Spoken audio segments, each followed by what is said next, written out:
Did you learn anything that surprised you in making the film? A lot. This is a film. The strength of the film is in the details, and so I think, for example, most people would say, "Yeah, we're becoming a police state," but they have no idea what that even means or how it works. A common phrase we hear, for example, is the deep state, and the deep state gives you the idea that this police state is all in hiding. Everybody is operating sort of behind closed doors. But no, think about digital censorship, for example. You just have to go on YouTube. They tell you in the YouTube guidelines right there, you can't talk about the trans in a way we don't like. You can't talk about abortion or climate change or election fraud or COVID. So a lot of the police state is outside the government. It's in the academic sector, the nonprofit sector, digital platforms. So Orwell once talked about the fact when he was talking about Big Brother, there is an inner party and an outer party. So the inner party is the hidden part of it, and the outer party is right out there in front of our eyes. And so kind of unmasking this police state and showing how it works, how the evil sausage making machine operates, that's part of what this movie does well. It's interesting you mentioned how both sides of the political spectrum feel that a police state is developing or exists, but they think the other side is responsible for it, because it reminds me of a lot of my Twitter battles where I get called a Nazi and then I call them a Nazi. And it's like everybody agrees that Nazis are bad, but nobody can agree who the Nazis are, right? And so...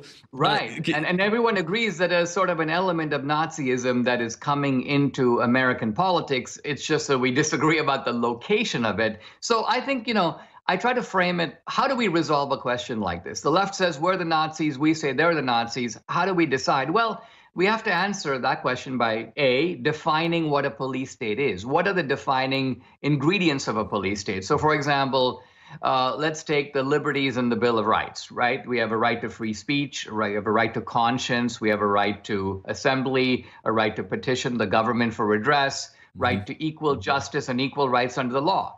So now, and these rights, by the way, are not subject to political negotiation. Majorities are not allowed to cancel your right to free speech or mine. So here's the question: which side is threatening those basic liberties in America now? And when you look at it and you see how these liberties are being threatened, under what pretext and by whom, it's very obvious who's running the police state.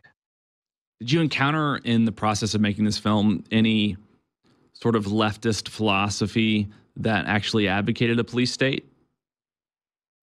Well, this is a very interesting question, because leftist philosophy is one thing, and the real motives of the police state are something else. And this, by the way, is true of every police state. I mean, if you think, for example, about the ruling class in the Soviet Union, the so-called nomenklatura, they would all mouth Marxist slogans. But the real question is, how many of them actually believed in that? How many of them actually thought that we should make everybody in the Soviet Union equal? Probably none of them. So that the slogans and the ideology was a kind of marvelous pretext for power.